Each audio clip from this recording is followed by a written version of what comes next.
Dove Audio presents The Hitchhiker's Guide to the Galaxy by Douglas Adams, read by the author.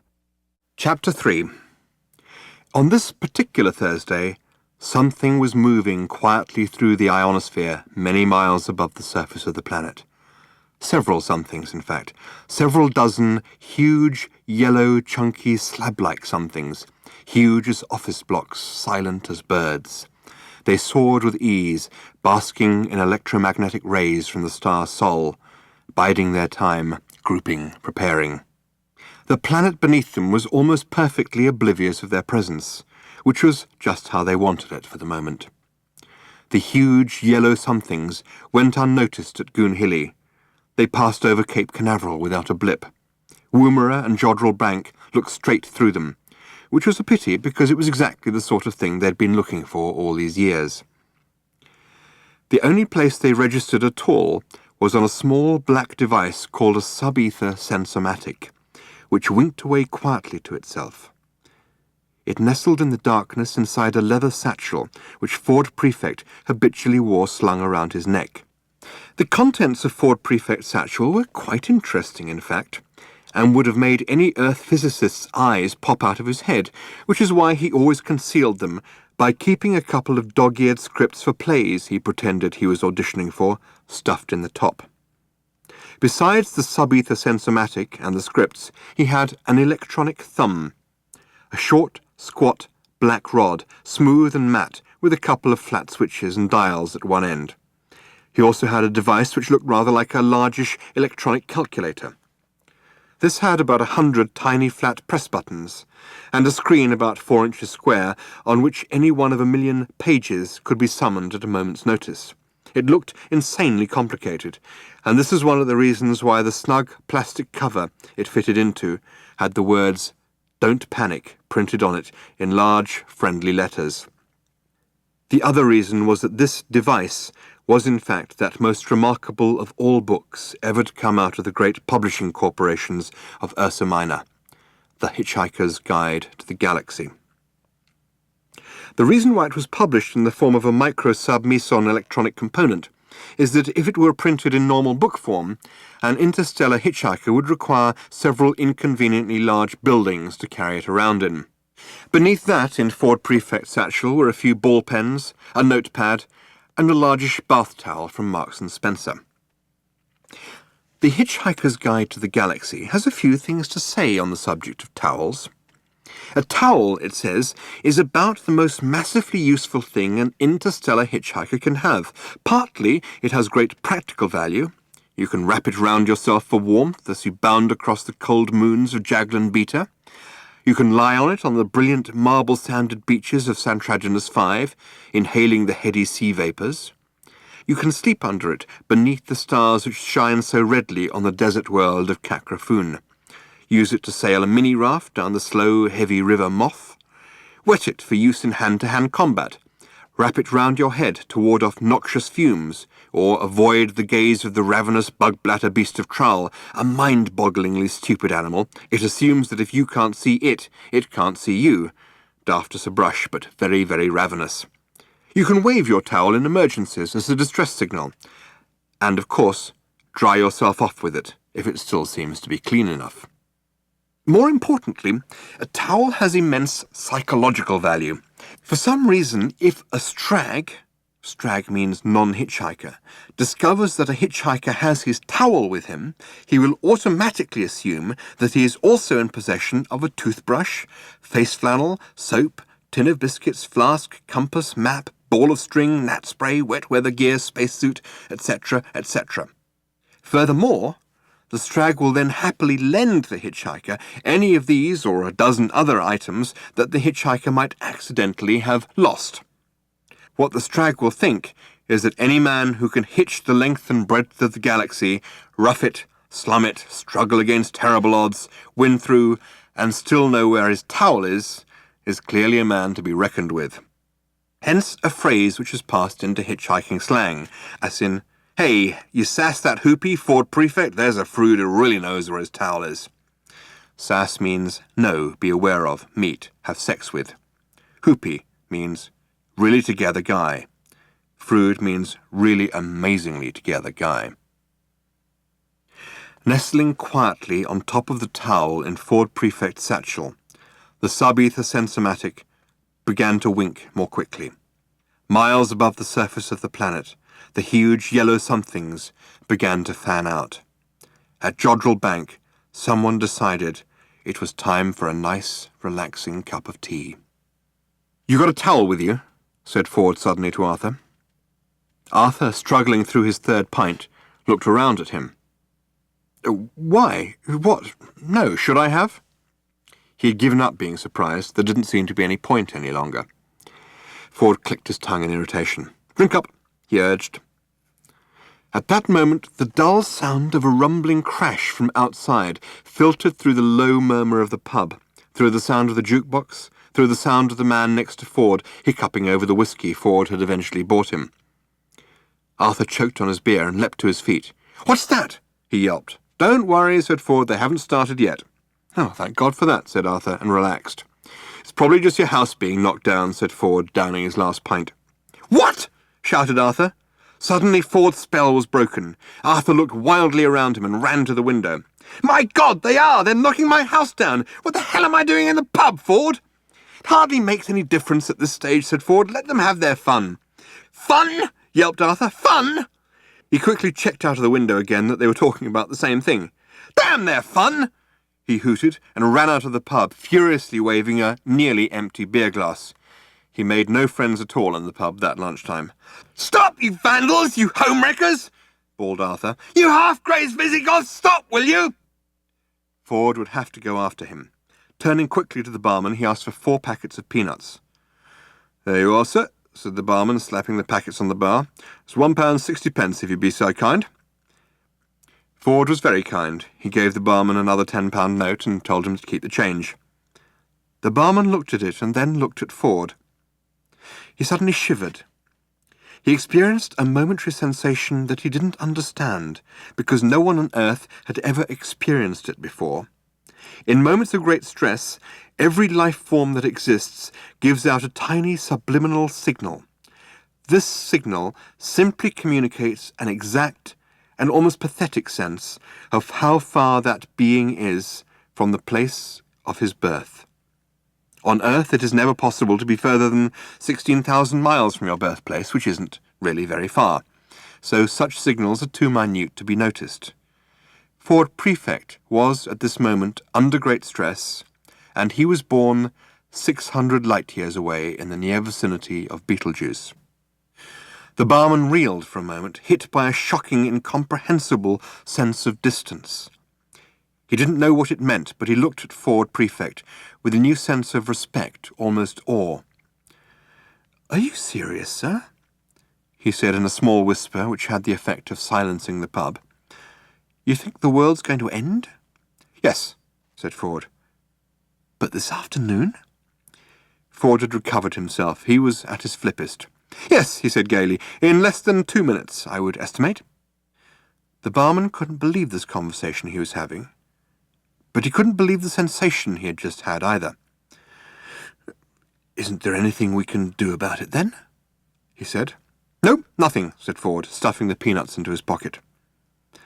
Someone in the hush bar suddenly laughed raucously at how stupid everyone had become. The man sitting next to Ford was a bit sozzled by now. His eyes weaved their way up to Ford. "I thought," he said, "that if the world was going to end, we were meant to lie down or put a paper bag over our head or something." "If you like, yes," said Ford. "That's what they told us in the army," said the man, and his eyes began the long trek back towards his whiskey. "Will that help?" asked the barman. "No," said Ford, and gave him a friendly smile. "Excuse me," he said, "I've got to go." With a wave, he left. The pub was silent for a moment longer, and then, embarrassingly enough, the man with the raucous laugh did it again. The girl he had dragged along to the pub with him had grown to loathe him dearly over the last hour, and it would probably have been a great satisfaction to her to know that in a minute and a half or so he would suddenly evaporate into a whiff of hydrogen, ozone, and carbon monoxide. However, when the moment came, she would be too busy evaporating herself to notice it. The barman cleared his throat. He heard himself say, "Last orders, please." The huge yellow machines began to sink downwards and to move faster. Ford knew they were there. This wasn't the way he had wanted it.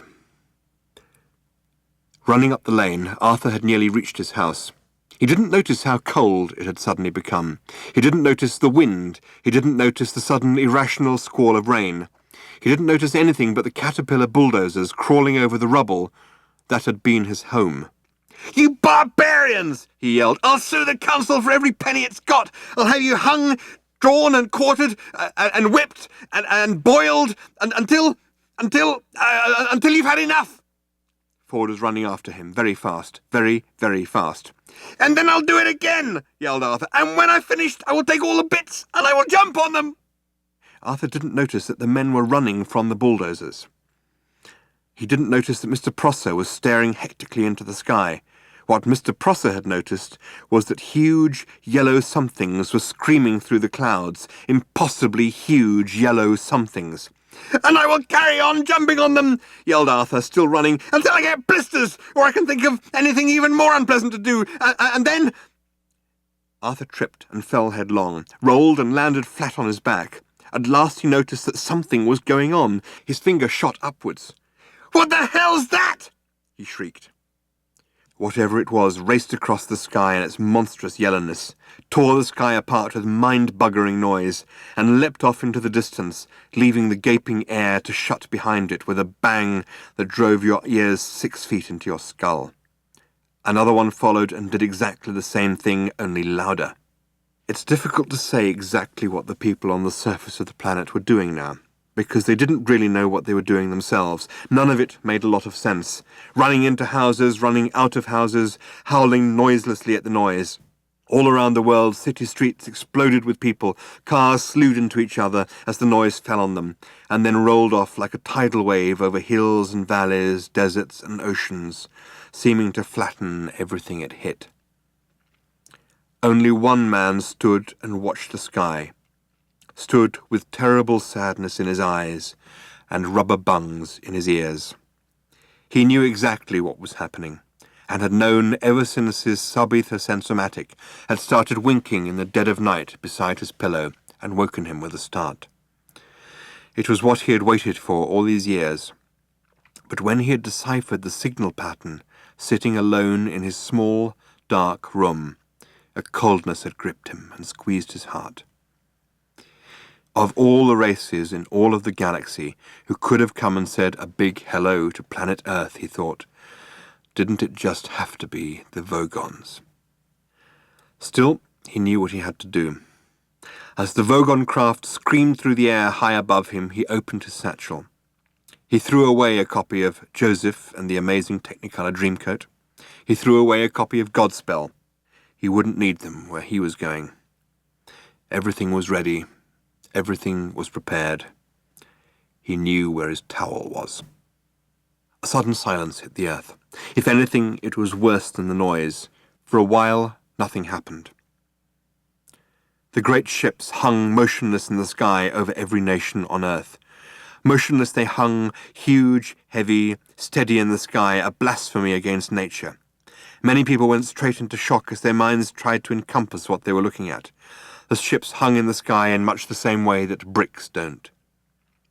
And still nothing happened. Then there was a slight whisper, a sudden spacious whisper of open ambient sound. Every hi-fi set in the world, every radio, every television, every cassette recorder, every woofer, every tweeter, every mid-range driver in the world quietly turned itself on. Every tin can, every dustbin, every window, every car, every wine glass, every sheet of rusty metal became activated as an acoustically perfect sounding board. Before the Earth passed away, it was going to be treated to the very ultimate in sound reproduction, the greatest public address system ever built. But there was no concert, no music, no fanfare, just a simple message. "People of Earth, your attention, please," a voice said. And it was wonderful. Wonderful, perfect, quadraphonic sound with distortion levels so low as to make a brave man weep. "This is Prostetnik Vogon Jeltz of the Galactic Hyperspace Planning Council," the voice continued. "As you will no doubt be aware, the plans for development of the outlying regions of the galaxy require the building of a hyperspatial express route through your star system.